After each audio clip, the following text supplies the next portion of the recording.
when Mitch McConnell comes out and says, well, it's probably 50-50, we're not going to win because we have some bad candidates. Was he talking about you? Dr. Oz wants you to know that he's doing just fine. Yes, his Pennsylvania race against John Fetterman for Senate that he is losing now by about 10 points. Doesn't matter. He's doing just fine. Doesn't matter that the GOP have pulled ad money from his race. None of that matters. He's doing just fine.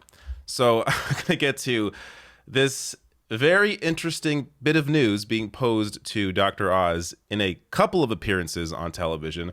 But first, here is that bit of news. So, McConnell says Republicans may not win Senate control, citing candidate quality. Quoting McConnell here, I think there's probably a greater likelihood the House flips than the Senate. Senate races are just different. Candidate quality has a lot to do with the outcome. Now, which races may he be talking about? Well, one of them certainly is Dr. Oz, as we will get to. But first, Donald Trump's reaction to this. He wasn't happy to see that news. On Truth Social, he posts here, why do Republican senators allow a broken down hack politician, Mitch McConnell, to openly disparage hard-working Republican candidates for the U.S. state for the United States Senate?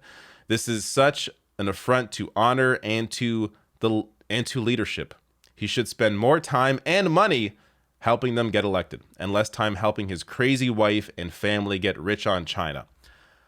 Trump not all that happy about Oz's or about McConnell's criticisms of these candidates because Trump endorsed them. So the people that McConnell is talking about are people that Trump propped up, like Dr. Oz, like Herschel Walker.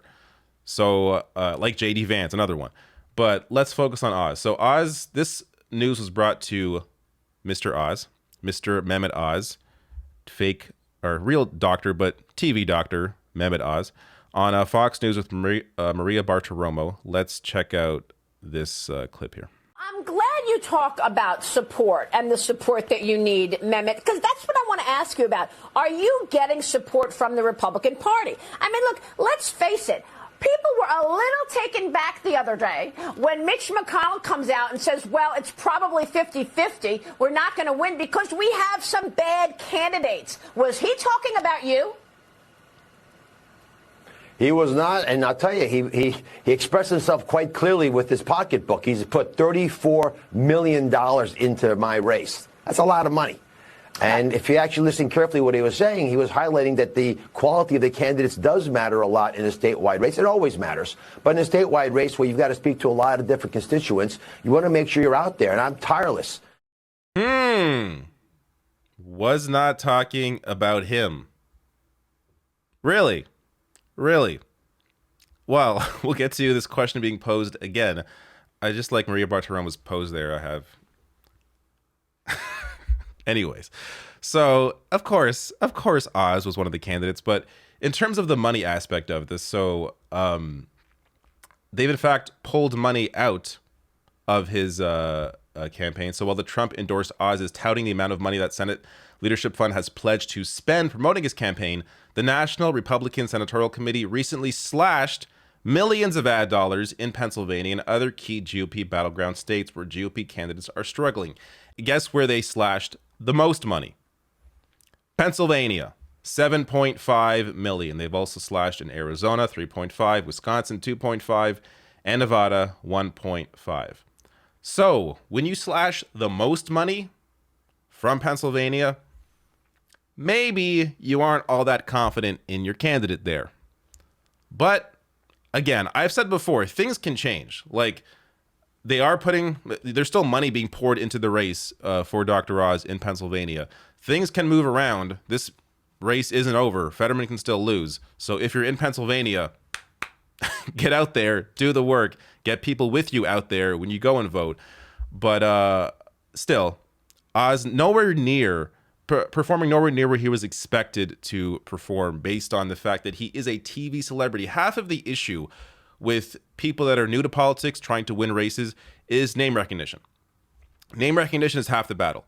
So Oz already clearly has that, but hasn't really helped him. I mean, I think it's helped him to the point where he is right now.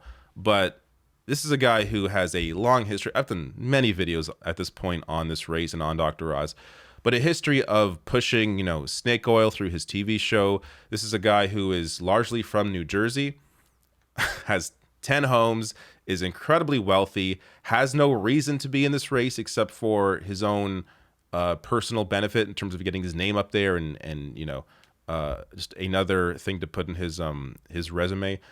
But clearly this is someone he does not care at all about people. I'm going to get to later on in this video, very shortly here, his healthcare plan, which is insane. But before I get there, let me show you his other appearance where he was asked this question. This is on Newsmax with Eric Bowling. Candidate quality has a lot to do with the outcome. Yeah, and so candidate quality, Doc, and it just pissed me off because here's a guy who is supposed to be, he's the Senate minority leader.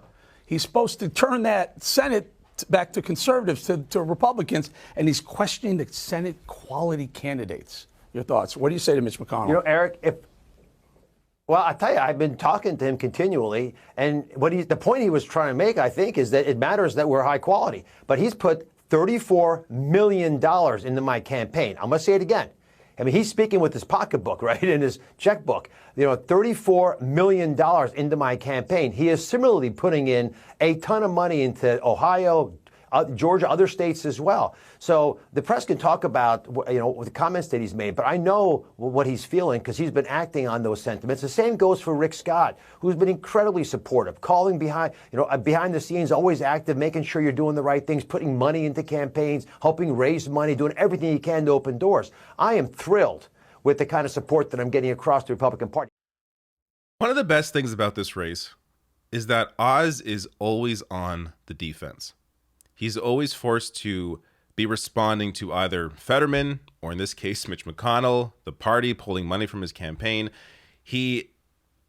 At no point in this race have I seen him been able to actually define the discussion in his race. So it's always been him on the defense. And again, that goes to what a great candidate Fetterman has been.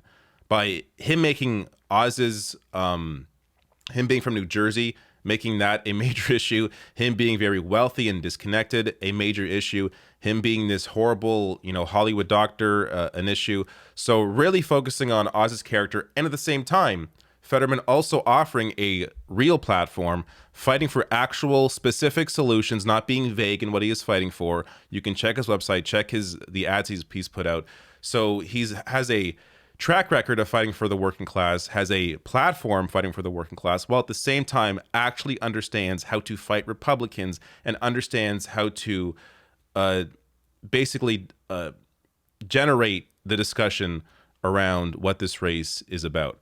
Now, let me end on just another piece of how terrible Oz is. This is an issue I have not touched on yet, and that's his healthcare plan. So there's a couple stories on this. This one here, Mehmet Oz floats bizarre idea to force veterans into private health insurance exchanges. So these are the kinds of stories where if you're in Pennsylvania, you have maybe some conservative leaning friends or family, send this stuff to them, especially if they're seniors, because Dr. Oz pushes Medicare privatization for all. The idea of forcing seniors off of Medicare and into the private market. That's what Dr. Oz wants to do. So a little more on this from The Lever, which, by the way, Lever News, a fantastic outlet. They write here, by contrast, Oz bills his own healthcare plan as Medicare Advantage for all. Such a program could move seniors and most Americans into private insurance plans that have been raising premiums and denying roughly 1 in 10 medical claims, according to a recent government report finding that the plans frequently refuse to cover services required by Medicare. To pay for his privatization plan, Oz has proposed a 20% payroll tax, which would ultimately transfer money from workers to the Republican Party's private insurance donors that have been reporting record profits while jacking up premiums. In other words, Oz himself wants to increase taxes on lower and middle-class Americans to fund his own version of a corporate-run universal healthcare system, one that could come with high patient costs, continued barriers to care, and a windfall for the health insurance industry. This is the kind of stuff that you need to send to people if you're in Pennsylvania and they don't know who to vote for Senate. This is this, like, there have been polls, surveys on what the GOP platform is, and people just don't believe it. Like, they don't, because they don't pay that close attention. Most people have really busy lives. They got things to do. They don't realize how terrible Republicans actually are. So you really have to show people how terrible they are. This race isn't just about Fetterman being largely a great candidate. There are a couple issues that I think he's wrong about, but largely, especially in terms of the Senate, much better than the vast majority of Democrats. It isn't just about Fetterman. It's also about how terrible Dr. Oz is, and people need to be aware of that.